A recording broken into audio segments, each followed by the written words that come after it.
Mari kita masuk dalam doa. Kami sungguh bersyukur karena kami sudah mendengar dan juga kami menyanyikan kasih Tuhan yang tak terlukiskan, tak bisa diungkapkan. Dan kami percaya Tuhan bahwa ada begitu banyak rahasia-rahasia dan misteri-misteri yang kami harus bisa melihat dan membukakan itu. Dan kami tahu betapa kami adalah manusia yang lemah. Dan kami adalah orang-orang yang perlu dibantu dan ditolong oleh Tuhan dalam segala hal. Dan khususnya untuk mengerti firman Tuhan. Karena tanpa Roh-Mu yang kudus, Roh yang menyingkapkan, Roh yang membukakan bagi kami, maka kami tidak mungkin bisa mengerti firman Tuhan. Apalagi kami mengimani dan menjalaninya. Dan kami bersyukur juga jika kami sudah merasakan dan memiliki jaminan itu dalam hidup kami. Janji-janji kasih setia Tuhan yang tidak bisa kami kembalikan kepada Tuhan. Kami hanya bisa menerima dengan anugerah karena kami tidak layak untuk menerima ini semua. Terima kasih Bapa. Kami akan mendengarkan, biarlah kami bersyukur karena di dalam Kristuslah kami mendapatkan penyingkapan rahasia yang besar, dan melalui Roh Kuduslah kami bisa mengerti. Kami bawa hati kami dan seluruh pikiran kami dan seluruh hidup kami persembahkan di hadapan-Mu. Di dalam nama Tuhan Yesus kami sudah berdoa dan mengucap syukur. Amin. Ya, kita akan membahas tentang misteri Injil Kerajaan Allah ya.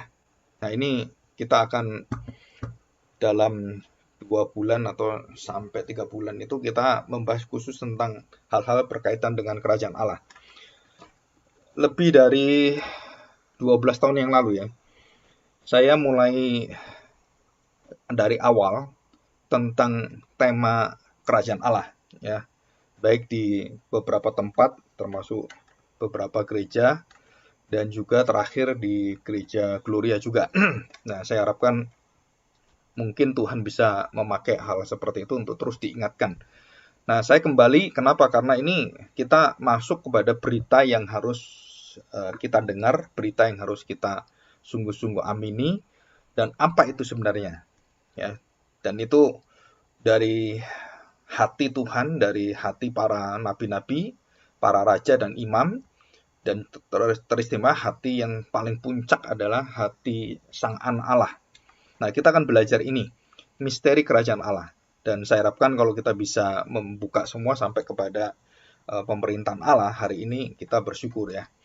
Dan kita akan membaca satu ayat firman Tuhan yang ada di dalam Roma pasal 16, ayat yang ke-25. Saya bacakan ini dulu ya. Nah, setelah itu kita baca Lukas pasal 8, dan tidak semua, dan seterusnya. Demikian bunyi firman Tuhan, Roma pasal 16 ayat 25. Segala kemuliaan bagi Allah. Ini temanya. Jadi sekali lagi, tema Kerajaan Allah itu adalah tema tentang kemuliaan Sang Raja. Jadi bukan kemuliaan rakyatnya, bukan kemuliaan kita, tetapi bicara tentang dari Alfa sampai Omega, dari awal sampai akhir, Kerajaan Allah itu membicarakan bukan siapapun. Jadi usahakan kalau kita memberitakan firman Tuhan, menyampaikan kesaksian, bolehlah kita menyampaikan kesaksian-kesaksian diri kita, hidup kita. Dan itu wajar sekali dan baik sekali. Tetapi jangan lupa menyampaikan kabar tentang Injil yang berada dalam kuasa Kerajaan Allah. Nah, itu kalau tidak ada, seluruh kesaksian kita itu tidak akan membawa orang untuk datang kepada Tuhan. Karena hanya Injil Kerajaan Allah itu yang bisa melahirbarukan orang. Bukan kesaksian kita, bukan kebaikan kita, bukan keberhasilan kita, keberuntungan kita, atau mungkin hal-hal yang bersifat tanda-tanda dan mujizat-mujizat yang terjadi dalam hidup kita. Itu tidak membuat orang bisa terbuka hatinya dan percaya dan kemudian lahir baru.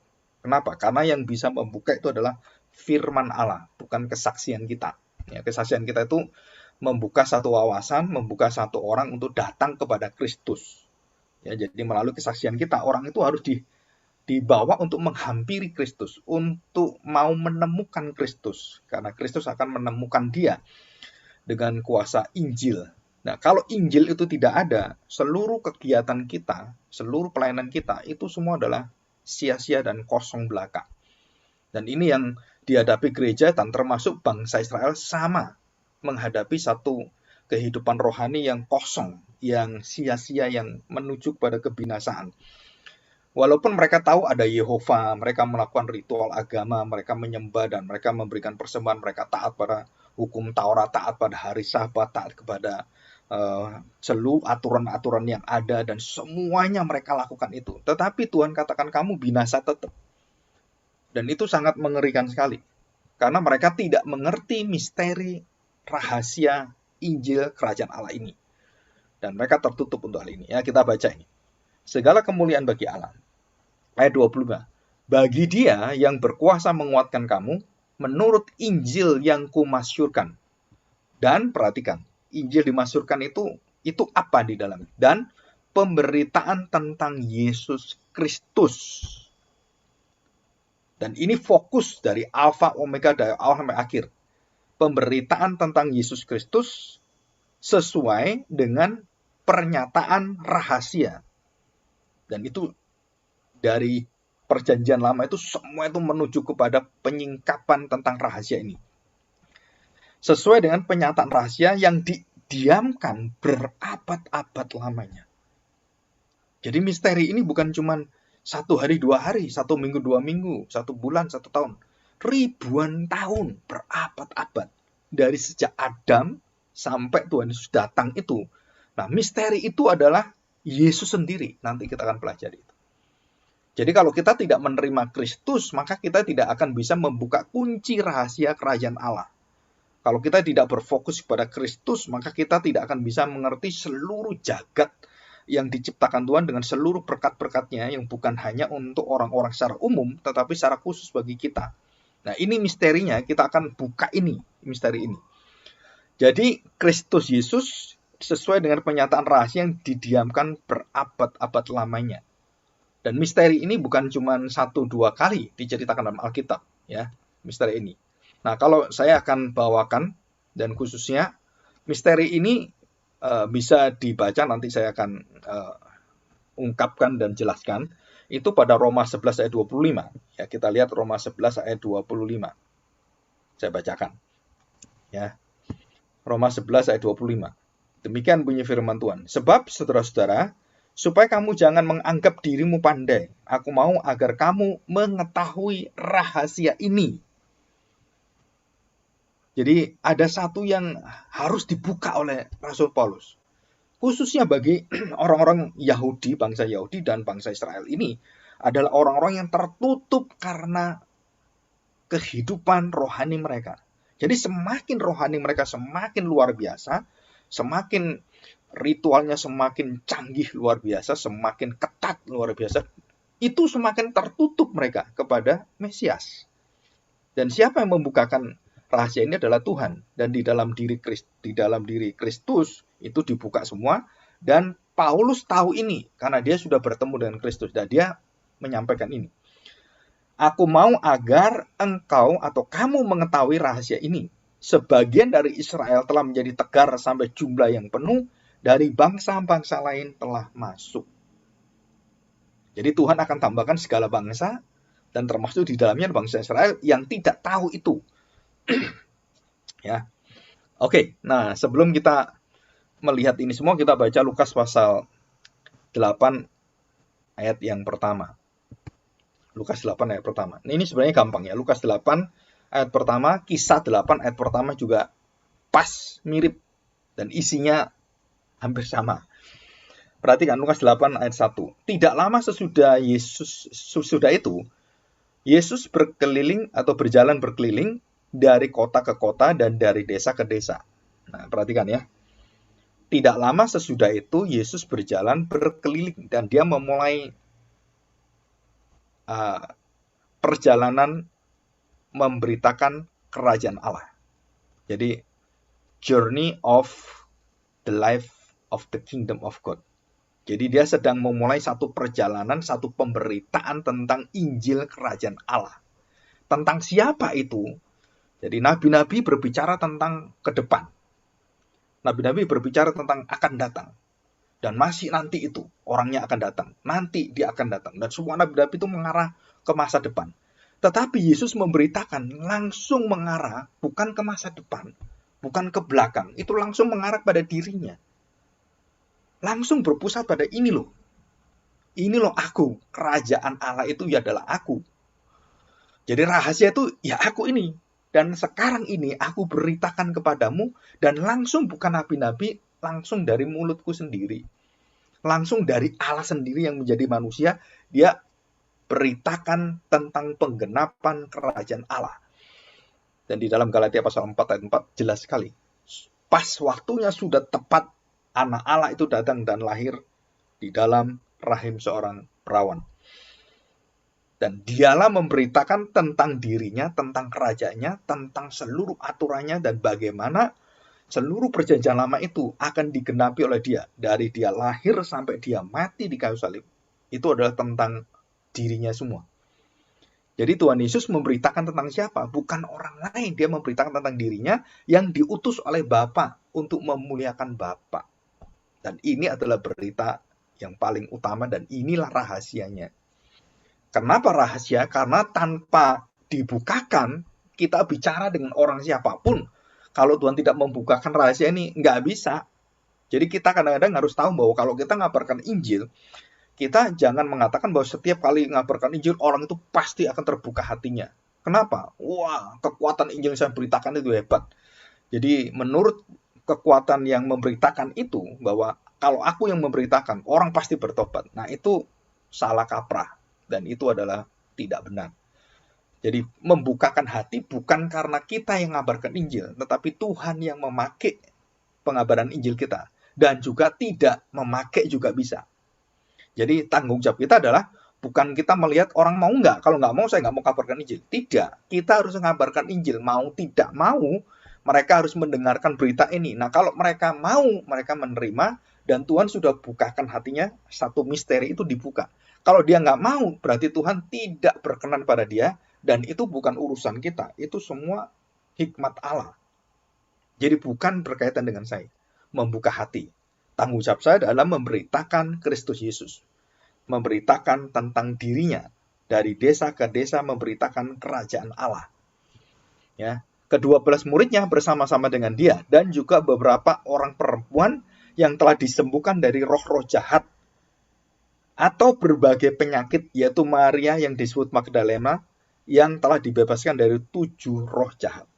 Jadi berapa wanita yang disebut di sini adalah Maria Magdalena yang menangisi Tuhan Yesus, yang memberikan hidupnya dan menjadi saksi bagi dia dan diingat sepanjang sejarah. Itu adalah tangisan dia.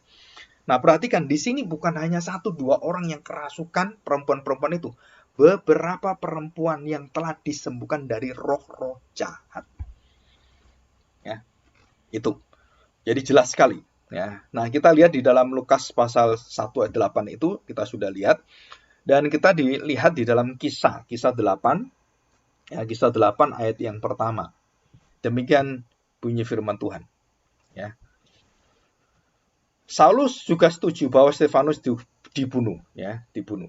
Pada waktu itu mulailah penganiayaan yang hebat terhadap jemaat di Yerusalem. Mereka semua kecuali rasul-rasul tersebar ke seluruh daerah Yudea dan Samaria.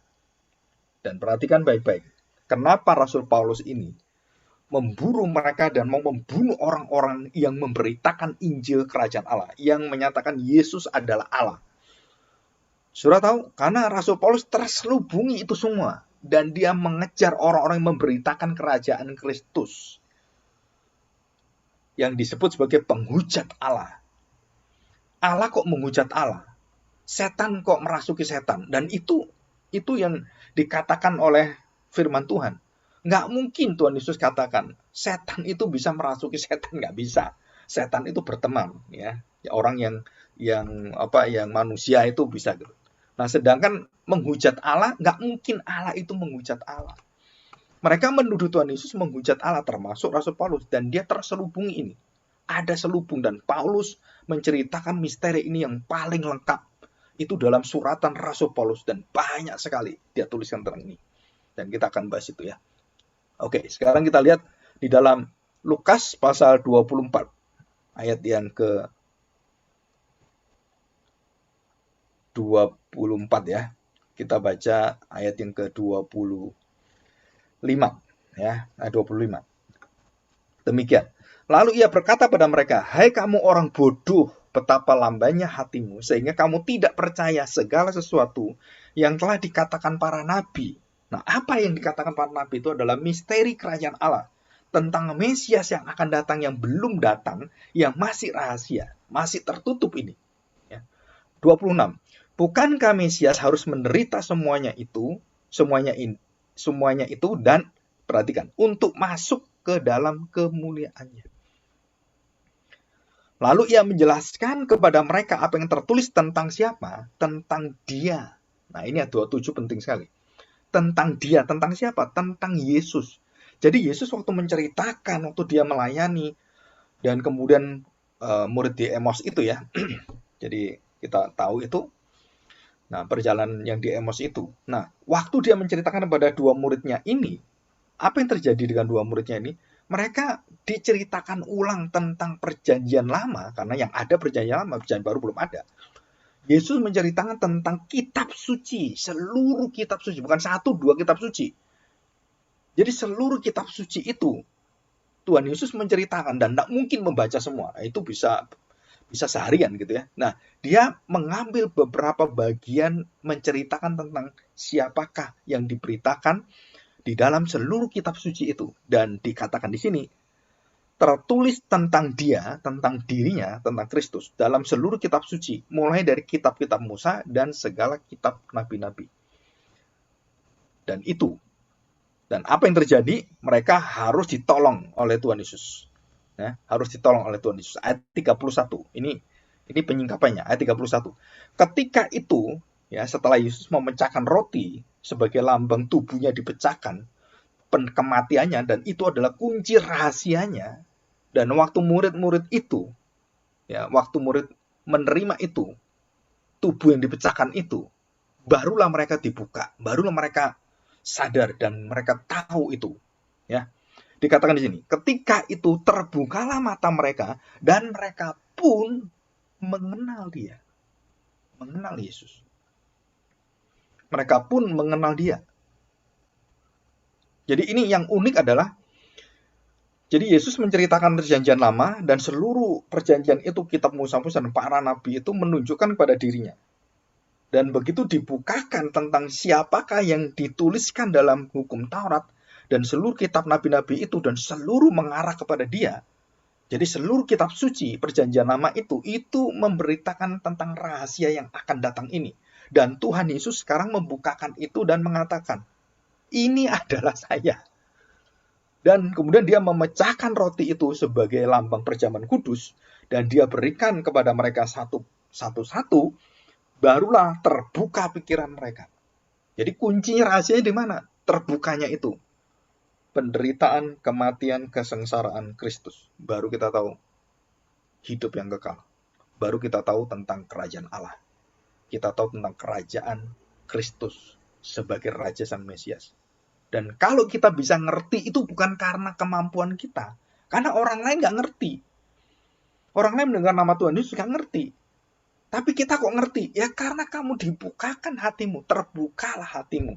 Karena mendengar firman. Firman itu sumber daripada lahirnya iman kita. Karena mendengar, imanmu terbit, iman muncul, imanmu mengerti, imanmu akhirnya timbul. Jadi karena pendengaran firman Tuhan. Jadi kenapa saya kok bisa percaya? Karena kamu dianugerahi iman. Kenapa orang lain mendapat berita tentang Kristus, dia menghina Tuhan Yesus? Apa itu? Allah kok digantung? Allah kok mengerikan seperti itu? Jijik saya lihat Allahmu itu. Dan itu sejak saya SMP sampai SMA, saya mendengarkan olok-olokan itu menjijikkan, sangat hina sekali Tuhan Yesus itu. Dan mereka paling tidak bisa terima Yesus yang berada di kayu salib. Bukan Yesus yang mengadakan mujizat yang luar biasa. Banyak orang datang, banyak orang cari. Sekarang Yesus di kayu salib.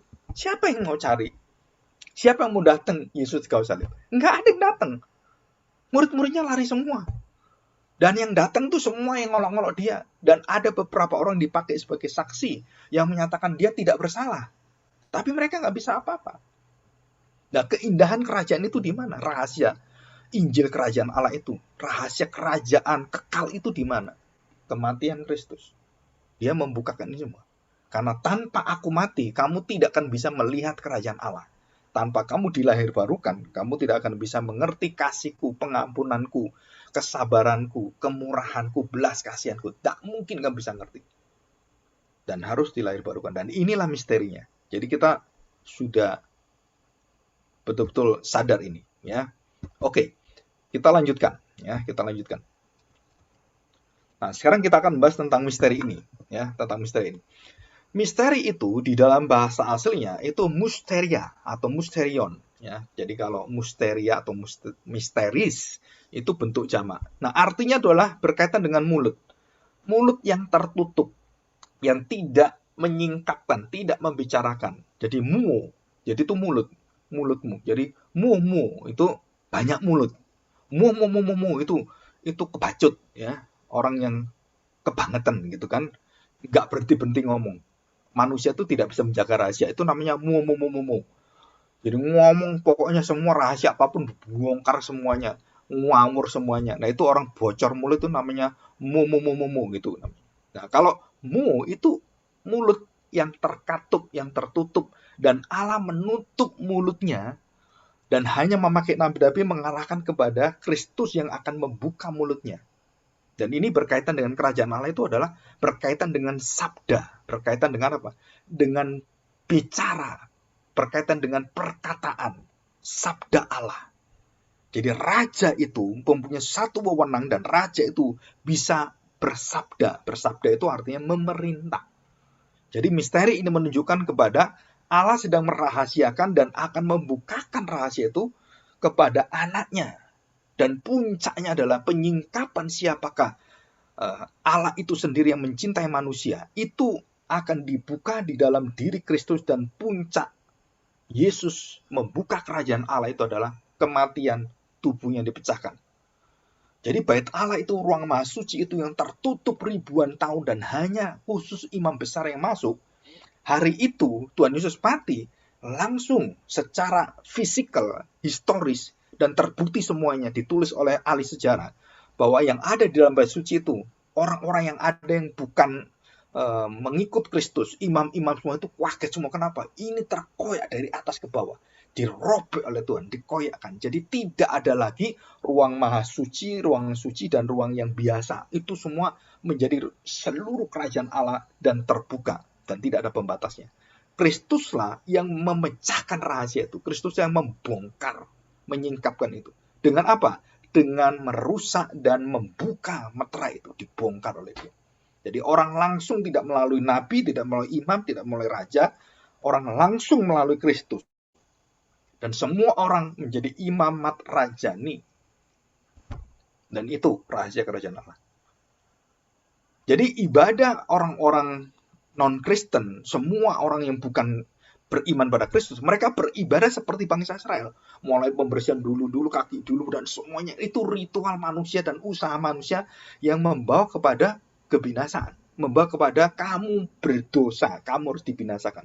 Jadi bangsa Israel itu melakukan ritual cuci tangan, cuci kaki, bersembahyang, dan semuanya, dan menyiapkan dirinya, dan berjalan terus melihat akan minyak yang ada dengan terang, 7 kaki, 7 dian dengan 7 nyala api itu dan lambang semua yang ada. Dan waktu dia masuk ke ruang Maha Kudus, apa yang dia jumpai? Kamu harus mati. Tidak bisa saya mati. Gimana saya mati? Kamu harus mengambil lambang kematian, anak domba jantan yang sulung dan tidak bercacat celah. Kamu ambil, kamu sembelih, dan darahnya kamu curahkan di tabut perjanjian, ditutup pendamaian itu. Terjadilah pendamaian karena ada darah yang dikorbankan. Jadi seluruh ritual yang ada dijalankan itu, puncaknya apa? Salib Tuhan. Jadi hukum Taurat itu puncaknya apa? Kamu nggak bisa nolong dirimu sendiri. Kamu membutuhkan sang penebus, sang juru selamat. Dan waktu berada di situlah kita baru tahu. Jadi ini loh rahasianya. Jadi mereka berusaha dengan kekuatan mereka semakin dekat dengan ruang maha suci, dan imam besar datang ke sana memberikan persembahan apa? Menyatakan, kami orang yang layak dibinasakan. Kami orang berdosa dan layak Tuhan murkai. Kami ingin ada pengantaranya. Dan kemudian imam itu berdoa untuk penebusan dosanya, berdoa untuk penebusan bangsanya, dan dia doakan itu di hadapan Tuhan. Jadi imam itu sendiri tidak menyelamatkan kita. Pendetamu tidak menyelamatkan kamu. Perbuatan ritual tidak menyelamatkan kamu. Bahkan anak domba yang dipersembahkan pun tidak menyelamatkan kamu. Siapa yang menyelamatkan kamu? Yaitu gambar Allah dan wujud Allah itu menyelamatkan kamu. Melupakan itu nggak ada di depan saya. Nah, itu butuh iman. Iman inilah yang membuka rahasia itu. Bagaimana saya dapat DP iman? Dengan satu dasar, nah ini yang hilang dalam pemberitaan gereja adalah pertobatan. Bertobatlah, kerajaan Allah sudah dekat, cepat bertobat, bertobatlah. Dan itu berita ini sekarang dimusuhi di dalam gereja Tuhan. Loh, kita nggak perlu bertobat. Kan sudah ditebus oleh Tuhan Yesus. Kamu nggak ngerti. Setiap kali kamu melakukan seluruh hidupmu dalam perjalanan menyembah Tuhan, kamu berada di dalam satu puncak, kamu layak dibinasakan. Maka kamu melihat Kristus. Jadi ibadahmu adalah ibadah yang tahu bahwa kamu harus dibelas kasihani oleh Tuhan. Itulah inti berita dari Injil Kerajaan Allah. Apa kerajaan Allah? Apa ibadah inti kita? Berbelas kasihan. Kepada siapa kita berbelas kasihan? Saudara tahu? Fakir, miskin, orang tidak mampu, orang-orang yang pendatang, dan semuanya. Dan 3 macam orang ini dalam perjanjian lama, dan itu masih berlaku sampai hari ini kepada kita, itu 3 ini yang harus kita belas kasihani. Dan itu inti kerajaan Allah, mengasihi sesama. Karena kamu sudah dikasihi Tuhan, kamu sudah mengasihi Tuhan. Bagaimana mengasihi Tuhan dengan nyata? Ya mengasihi sesama. Siapa sesama kita yang paling harus kita kasih? Ya orang-orang yang di dalam kesengsaraan yang luar biasa. Dan ini jelas. Ya. Nah, di sini. Nah, kita tahu bahwa Tuhan Yesus seringkali melarang orang untuk membicarakan tentang kemesiasannya. Dan dia mengatakan, belum waktunya. Dan dia tidak memperbolehkan. Sampai akhirnya puncaknya adalah, dan waktu dia mati di kayu salib, dan rahasia itu sudah dibukakan, maka Tuhan perintahkan pada Matius 28 ayat 18 sampai 20. Dia perintahkan, pergilah ke seluruh dunia, beritakanlah kematian dan kebangkitanku ke sepanjang waktu yang ada. Dari keturunan. Kenapa? Karena sudah tergenapi. Injil sudah datang. Dan ini satu berita kemenangan sukacita. Karena manusia sudah tidak akan mengalami murka Allah. Manusia tidak akan dibinasakan oleh Allah. Tapi karena kasih Kristus dan dia mengorbankan nyawanya. Seseorang yang pernah melahirkan, itu pernah merasakan menggantikan nyawa anaknya dalam segala sesuatu. Nah, saya beri contoh. Kalau anak itu sedang sakit, maka seorang ibu itu ingin menggantikan anaknya itu kalau bisa aku yang sakit. Kalau sampai anaknya itu dalam sakit yang sangat keras, dalam penderitaan yang luar biasa, maka kasih ibu itu memancarkan kasih Allah. Dia ingin ikut di dalamnya, walaupun dia nggak merasa sakit, tapi dia merasakan satu kesedihan yang luar biasa. Ini seperti hati Tuhan. Mengapa kamu aniaya aku, Paulus? Kamu sedang memuji murid-muridku, pengikutku. Aku yang sakit, bukan kamu. Kenapa anak yang sakit kok yang sengsara mamanya, sengsara orang tuanya? Kenapa? Karena itu ada ikatan di situ. Nah, bagaimana kalau anak itu kemudian sampai meninggal? Maka dikatakan, seperti Daud katakan, lebih baik kalau bisa, ya aku aja yang bersalah. Kamu ambil saya, anak saya hidup. Tetapi nggak bisa. Kenapa nggak bisa? Karena itu hanya bisa dilakukan oleh Tuhan. Dan manusia nggak bisa lakukan itu.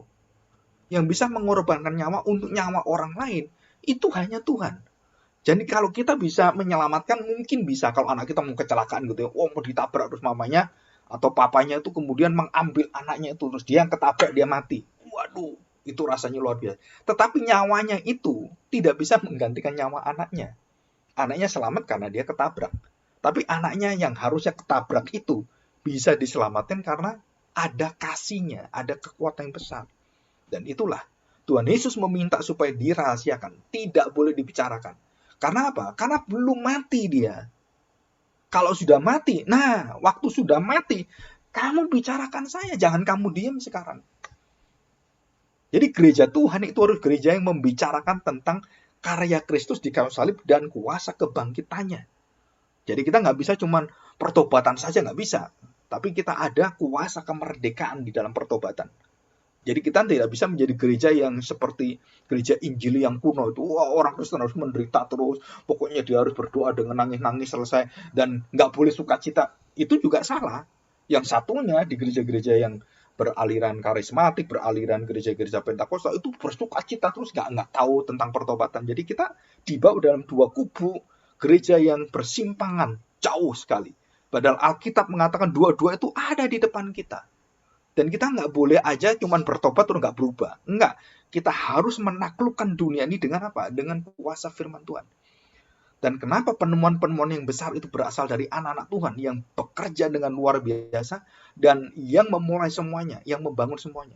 Dari hal apapun, itu Tuhan yang membuka jalan itu semua. Karena mengasihi Allah itu wujudnya dan mengasihi manusia. Dan kita akan melihat ini semua. Dan kita bersyukur. Jadi rahasia kemesiasan itu hanya bisa dibukakan dengan apa? Tadi kita lihat ya perjanjian Amos ya, murid Tuhan Yesus itu kan.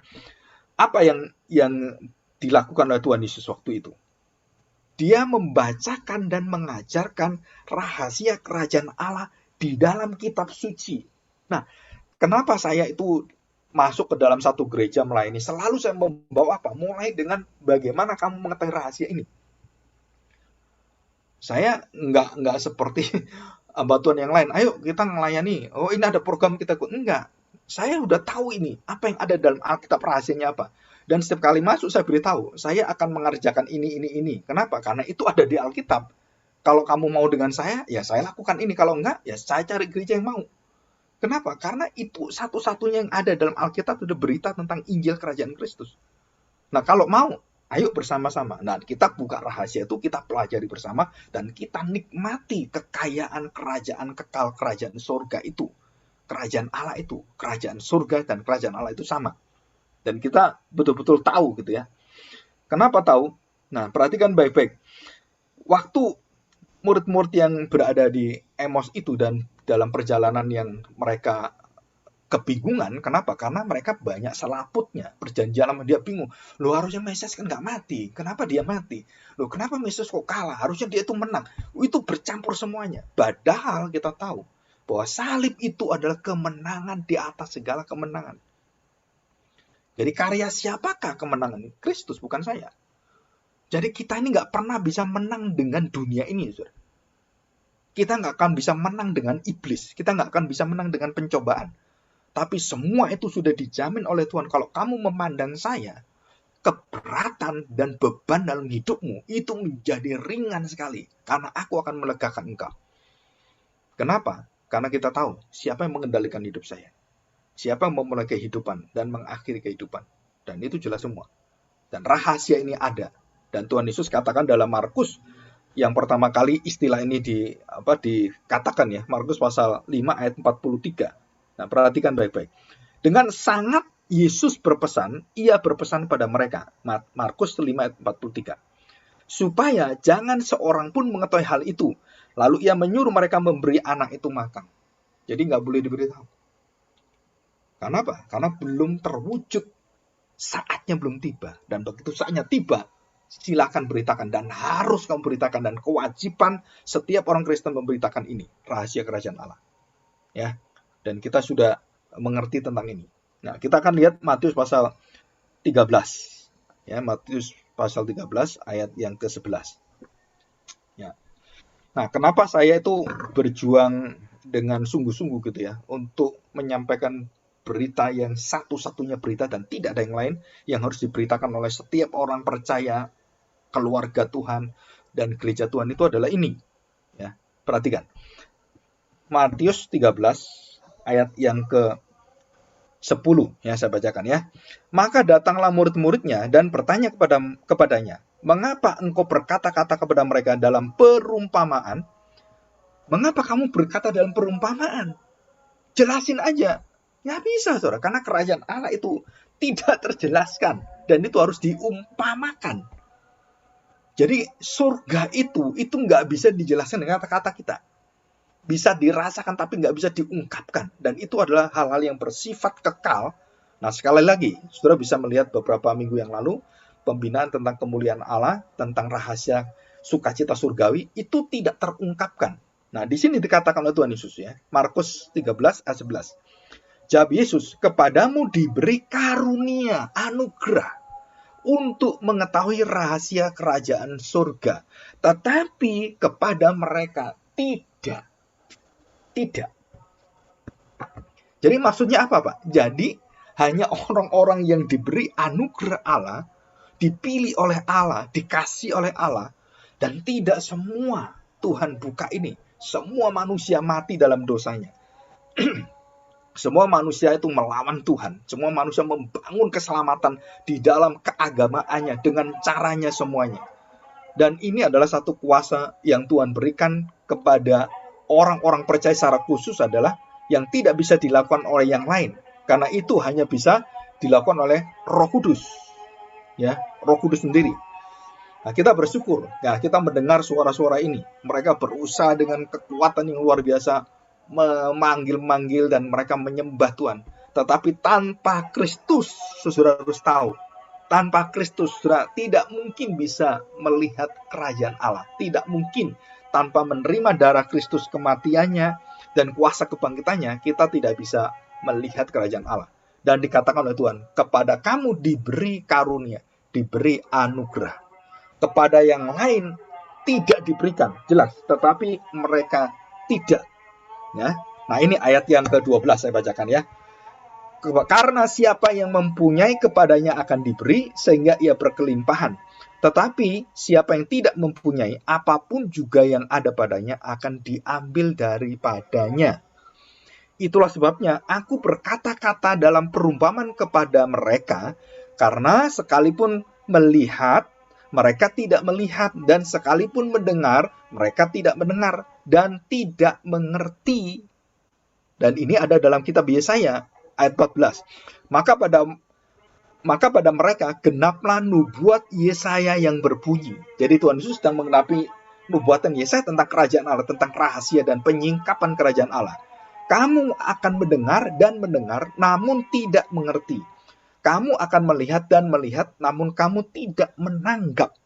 Sebab hati bangsa ini telah menebal, kapalan, ya, telah menebal, dan telinganya berat mendengar, dan matanya melekat tertutup, supaya jangan mereka melihat dengan matanya, dan mendengar dengan telinganya, dan mengerti dengan hatinya, lalu berbalik sehingga aku menyembuhkan mereka.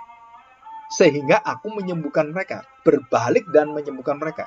Jadi Tuhan sendirilah yang tidak menyediakan dan tidak memberitakan itu kepada bangsa Israel. Tuhanlah yang menutup hati Fir'aun. Tuhanlah yang menutup hati Paulus. Tuhanlah yang menutup hati semua orang. Karena dia tidak membukakan kasihnya, tertutuplah semua kasih Tuhan kepada mereka. Dan kepada mereka yang dibukakan kasihnya, diberikan, dicurahkan kasihnya, baru kita bisa melihat. Dan ini rahasianya. Dan ayat yang ke-16 ini ayat kalau bisa dihafalkan. Matius 13 ayat 16, perhatikan. Tetapi berbahagialah matamu karena melihat dan telingamu karena mendengar. Jadi murid-murid yang hari itu melihat Yesus langsung, yang mendengar Yesus langsung, dikatakan kamu berbahagia. Kenapa? Karena aku datang ini, semua diceritakan para nabi dan semua itu merindukan melihat saya. Mereka kepingin tahu, Abraham itu kepingin tahu anak cucunya yang akan menyelamatkan dunia. Salomo, Daud apalagi kepingin tahu Mesias itu, rajanya itu siapa. Dan dia menuliskan dalam Mazmur pasal 2, dalam Mazmur semua yang berkaitan dengan Mesias. Dan dia tuliskan di sana. Dan satu kerinduan yang sangat dalam sekali. Dan itu juga kerinduan kita. Dan murid-murid dikatakan, kamu berbahagia. Kamu lihat saya langsung dan kamu percaya saya. Wah, ini berita yang luar biasa ini. Nah, saya akan bacakan dalam Efesus gitu, ya. Dan bukan hanya 1-2 ayat tentang rahasia ini. Dan banyak sekali, ya. Efesus pasal 1 ayat yang ke-9. Ya ini dalam Efesus saja, belum Kolose dan lain-lain.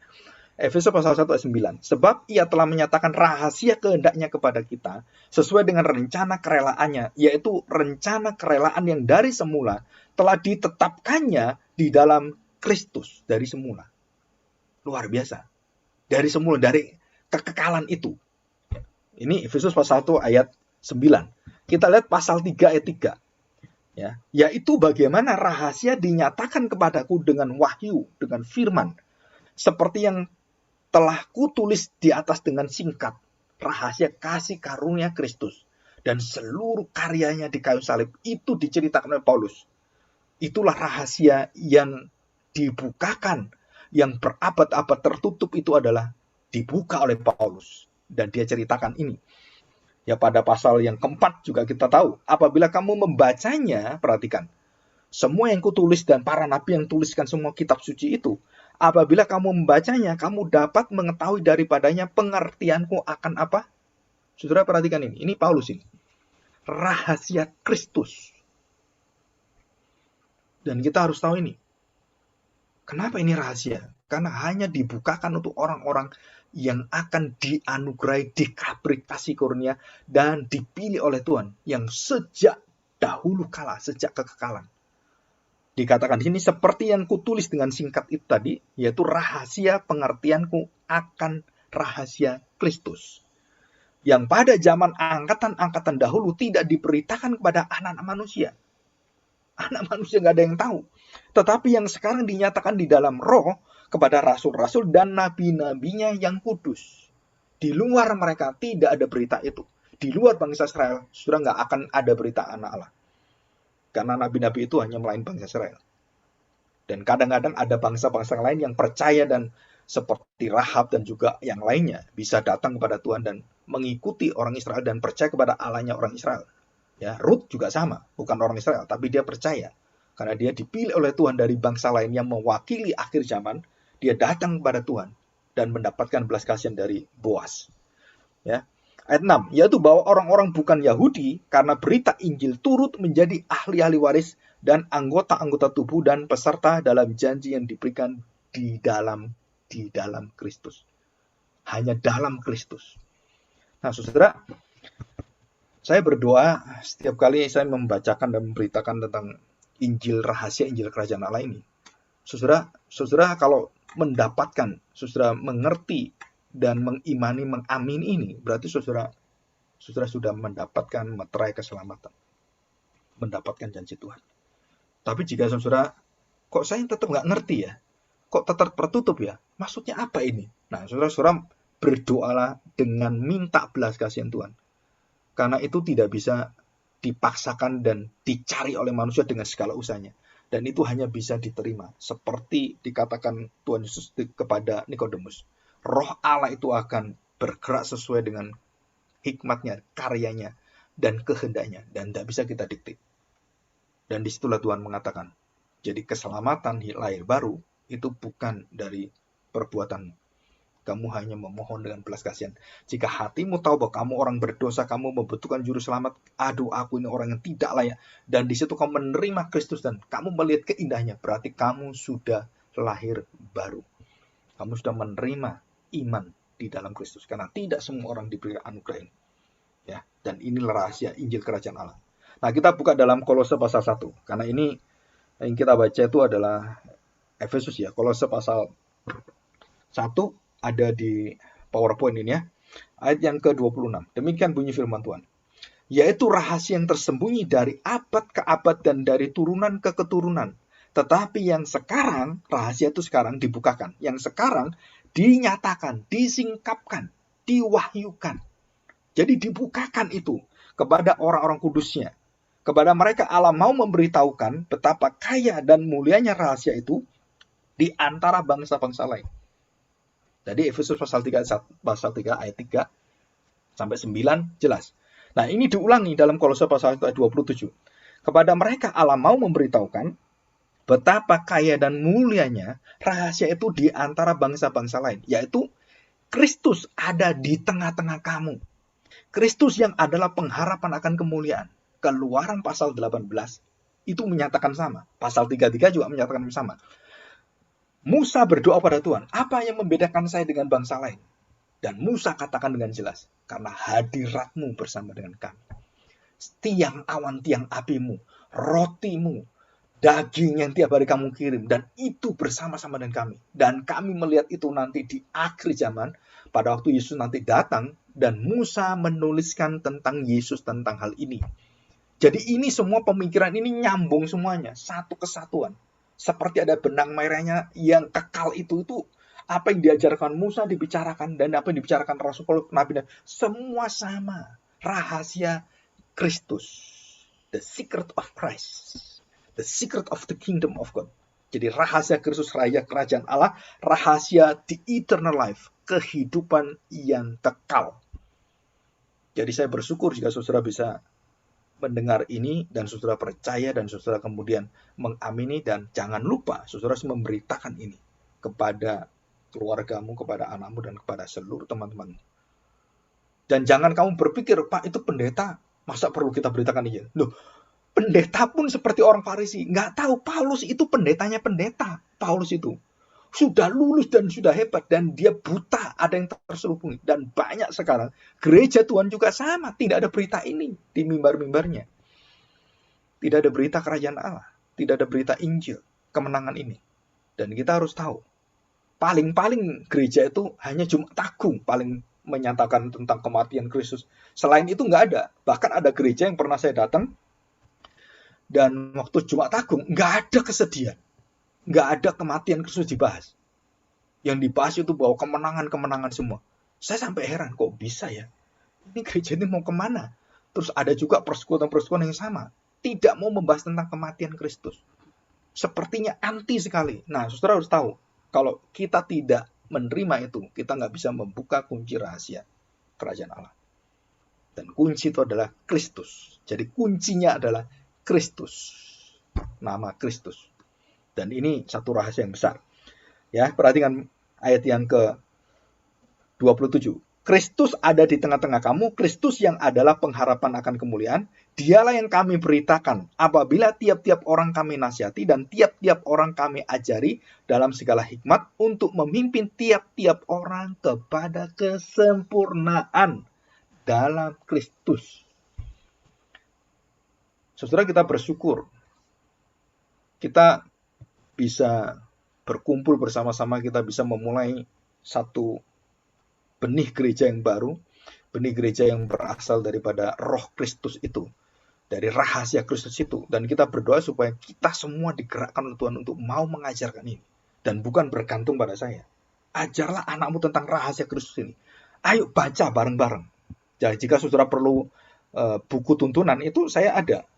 Buku yang kuning itu. Nah, saudara bisa minta gratis. Siapapun minta bisa dikasih gratis. Nah, di situ kita tahu bahwa ini adalah sudah waktunya. Dan di dalam pasal 4 ya, di dalam pasal 4, Kolose pasal 4, coba kita lihat. Kolose pasal 4 ayat 3. Perhatikan. Berdoa jugalah untuk kami, dan bahkan rasul-rasul ini ya, supaya Allah membuka pintu untuk pemberitaan kami. Bayangkan ini, rasul-rasul itu masih minta berdoa dan berdoa untuk kami supaya kami mendapatkan perkenan Tuhan. Membuka pintu untuk pemberitaan kami sehingga kami dapat berbicara tentang siapa? Kolose pasal 4 ayat 3. Tentang rahasia Kristus yang karena aku dipenjarakan. Luar biasa. Kenapa kamu dihina? Karena kamu menyatakan rahasia Kristus. Kenapa kamu tidak dianggap diremehkan, dilecehkan, kemudian dihina-hina? Karena rahasia Kristus. Nggak apa-apa. Itu ada satu sukacita yang besar. Karena saya mengalami penderitaan yang sama. Yang dilakukan oleh Kristus dan Yesus memberikan pada saya menderita karena namanya. Dan itu akan menyempurnakan gereja Tuhan. Ya, perhatikan. 4. Dengan demikian, aku dapat menyatakannya sebagaimana seharusnya. Hiduplah dengan penuh hikmat terhadap orang-orang luar. Pergunakan waktu yang ada. Hendaklah kata-katamu senantiasa penuh kasih. Jangan hambar sehingga kamu tahu bagaimana kamu harus memberi jawab kepada setiap orang. Apa yang kita jawab pada setiap orang? Rahasia Kristus. yang penuh dengan kelemah lembutan, penuh dengan kasih, yang selalu terbuka untuk orang-orang yang hancur hatinya dalam dosanya, dalam segala kejahatannya, dan dia mencari keselamatan. Dan waktu dia dihukum mati oleh dunia, dia dinyatakan kamu sudah tidak bisa hidup lagi. Dan di situ Tuhan katakan, percayalah kepadaku, aku akan memberikan hidup. Jadi beberapa penjahat yang dibawa dalam kematian dan dihukum mati. Dan di Amerika banyak sekali kesaksian. Dan waktu mereka menerima Kristus, para penjahat ini yang dulunya sangat jahat sekali, dan dia sudah siap mau disuntik hukuman mati, dia memuji Tuhan, amazing grace. Ada yang memuji Tuhan dengan puji-pujian, dan waktu mereka disuntik itu, mereka bersuka cita. Kenapa? Karena nyawanya mereka sudah ditebus. Dan waktu mereka menyanyi dalam kematian memuji Tuhan seperti Stefanus dan semuanya, dia bersyukur. Kenapa? Aku dulu orang yang bejat, dan sekarang aku mendapatkan sukacita di hadapan Tuhan. Dan inilah rahasia itu. Dan saudara kalau sudah menerima rahasia ini, saudara tidak diperbolehkan oleh Tuhan untuk menutup mulutmu. Jangan beritakan ya. Enggak. Sekarang apa? Beritakanlah. Siapakah aku? Beritakanlah karyaku. Bagaimana kamu diubahkan, diampuni, kamu digantikan, diubahkan hidupmu, dan ditransformasi menjadi orang yang menyukai kebenaran, yang mengasihi sesamanya. Dan ini harus dimiliki oleh setiap manusia. Dan saudara didorong untuk itu, dan saudara beritakan itu. Dengan cara yang Tuhan mau kita lakukan. Dan kita harus dikuduskan oleh Tuhan. Dan dalam cara yang paling sederhana, berkata-kata dengan suami istri, berkata dengan anak, dan semuanya itu Kristus ada di tengah-tengah kamu. Dan inilah keputusan yang sangat berhasil sekali. Ya, kita tutup dengan Wahyu pasal 10 ayat 7. Ya, setelah itu kita berdoa. Perhatikan. Ya, ini penutupan. Tetapi pada waktu bunyi sangkakala dari malaikat yang ketujuh, yaitu apabila ia meniup sangkakalanya, maka akan genaplah keputusan apa, saudara? Keputusan apa? Rahasia Allah, rahasia Kristus. Seperti yang telah ia beritakan kepada hamba-hambanya, yaitu para nabi. Ya, mari kita berdoa. Mari kita berdoa. Kami bersyukur hari ini kami mendapatkan satu kekuatan yang mendorong dan membawa kami satu kemenangan terhadap seluruh kehidupan kami. Kami bersyukur Tuhan, bukan usaha kami, bukan kekuatan kami. Karena kami tidak mungkin melawan seluruh keberdosaan kami, melawan kematian kami. Tetapi Kristus yang sudah memberikan nyawanya, darahnya, tubuhnya, dan menghidupkan kami di dalam rohnya. Kami bisa melihat satu hidup yang baru.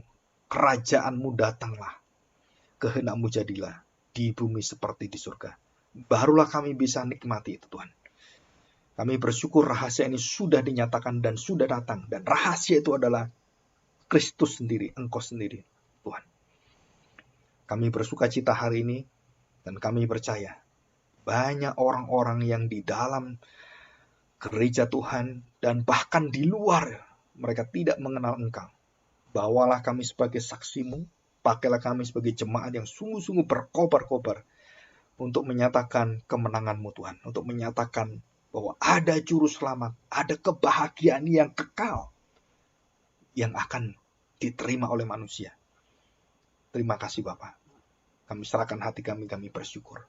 Dalam nama Tuhan Yesus, kami serahkan doa kami. Haleluya. Amin. Ya, terima kasih. Terima kasih Pak Agung untuk firman Tuhan yang sudah diberi.